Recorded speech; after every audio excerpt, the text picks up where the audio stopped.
وہی ہے پہلے طاغوت کا انکار کرو پھر اللہ پر ایمان لاؤ، تب ایمان معتبر ہے۔ طاغوت کسے کہتے ہیں؟ طغا سے بنا ہے، طغا طغیانی، دریا اپنے حدود کے اندر بہ رہا ہے لیکن اب یہ کہ اس کی پانی ادھر چھلک گیا ہے، اپنے حدود سے کناروں سے نکل گیا، اسے کیا کہتے ہیں؟ طغیانی، طغیانی آئی ہوئی ہے، طغیانی۔ تو انسان کا اور جنوں کا مقام کیا ہے؟ وما خلقت الجن والانس الا لیعبدون، میں نے نہیں پیدا کیا جنوں اور انسانوں کو مگر اس لیے کہ میری بندگی کریں۔ جو حد بندگی سے تجاوز کرے گا وہ طاغوت ہے۔ لا اکراہ فی الدین قد تبین الرشد من الغی، سعادت اور رشد اور ہدایت کا راستہ بالکل واضح ہو چکا ہے کج راستوں سے۔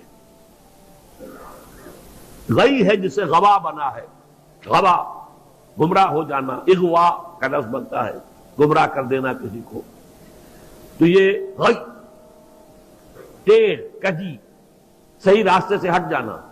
قد تبین الرشد من الغی، اچھا اس کی وجہ کیا ہے؟ یہ دعویٰ کیوں ہو رہا ہے کہ ذہن میں رکھیے یہ ہے سورہ بقرہ، یہ نازل ہوئی ہے مدنی دور میں، 2/3 قرآن جو ہے وہ ہے مکی جو نازل ہو چکا ہے۔ گویا کہ قرآن مجید کی ان صورتوں نے بالکل دودھ کا دودھ پانی کا پانی جدا کر دیا، حق اور باطل میں اب کوئی اشتباہ نہیں رہا، کسی نیک نیت انسان کے لیے تو کوئی اشتباہ نہیں ہے، حق علیحدہ باطل علیحدہ، لیحق الحق ویبطل الباطل، تاکہ حق کا حق ہونا ثابت ہو جائے، باطل کا باطل ہونا ثابت ہو جائے، اور یہ ہو چکا ہے۔ قد تبین الرشد من الغی، ہدایت کا راستہ واضح اور ممیز ہو چکا ہے کجی اور گمراہی کے راستے سے۔ فَمَن يَكْفُرْ بِالطَّاغُوتِ وَيُؤْمِن بِاللَّهِ فَقَدِ اسْتَمْسَكَ بِالْعُرْوَةِ الْوُثْقَىٰ لَا انفصام لَهَا وَاللَّهُ سَمِيعٌ عَلِيمٌ۔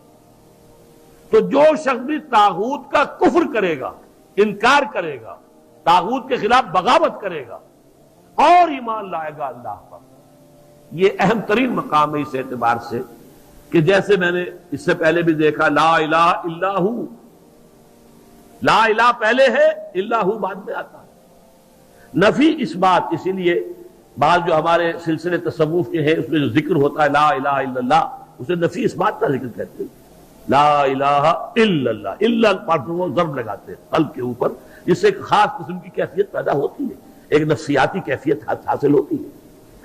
تو پہلے نفی ہے پھر اس بات، وہی ہے پہلے طاغوت کا انکار کرو پھر اللہ پر ایمان لاؤ، تب ایمان معتبر ہے۔ طاغوت کسے کہتے ہیں؟ طغا سے بنا ہے، طغا طغیانی، دریا اپنے حدود کے اندر بہ رہا ہے لیکن اب یہ کہ اس کی پانی ادھر چھلک گیا ہے، اپنے حدود سے کناروں سے نکل گیا، اسے کیا کہتے ہیں؟ طغیانی، طغیانی آئی ہوئی ہے، طغیانی۔ تو انسان کا اور جنوں کا مقام کیا ہے؟ وما خلقت الجن والانس الا لیعبدون، میں نے نہیں پیدا کیا جنوں اور انسانوں کو مگر اس لیے کہ میری بندگی کریں۔ جو حد بندگی سے تجاوز کرے گا وہ طاغوت ہے، چاہے وہ ایک فرد ہو، کوئی ادارہ ہو، کوئی ریاست ہو۔ میں نے یہ 3 چیزیں گن دی ہیں۔ انفرادی حیثیت سے میں اپنے حد بندگی سے تجاوز کرتا ہوں، اگر زندگی آمد برائے بندگی، زندگی بے بندگی شرمندگی، اگر میں حد بندگی سے تجاوز کر گیا تو میں طاغوت ہوں۔ کوئی ادارہ آپ نے بنایا ایسا جس میں لمیٹیشن نہیں ہے اللہ کے احکام کی، بلکہ اس کے اندر آپ نے اپنی اتھارٹی جو ہے وہ بڑی مطلق رکھی ہوئی ہے، طاغوت ہے۔ ریاست آپ نے قائم کی، حاکمیت عوام کے لیے یا حاکمیت کسی ایک خاندان کے لیے، وہی طاغوت ہے۔ اس کی نفی، اس کا انکار، اس کے خلاف بغاوت کر کے ایمان لاؤ گے تو ایمان معتبر ہے۔ اور اگر طاغوت سے دوستی بھی چل رہی ہے، طاغوت کی چاکری بھی ہو رہی ہے، طاغوت کے ساتھ تعاون، حال یہ ہے کہ حضور فرماتے ہیں من مشى مع فاسق ليقويه فقد اعان على هدم الاسلام، جو شخص کسی فاسق و فاجر انسان کے ساتھ چلے اسے تقویت پہنچانے کے لیے، اس نے اسلام کی عمارت کو جڑوں سے کھودنے میں مدد کی، منہدم کرنے میں مدد کی۔ من مشا صرف چلنا، آپ کسی کے ساتھ چلتے ہیں تاکہ تقویت اسے ہو جائے، لوگوں کو معلوم یہ بھی ان کے ساتھ ہے، من مشا مع فاسقن، فاسق کافر بھی نہیں، فاسق لیقویہ، تاکہ اس سے تقویت پہنچائیں، فقد آن علی ہدم الاسلام، اسلام کی عمارت کو جڑوں سے کھود کر گرانے میں مدد کی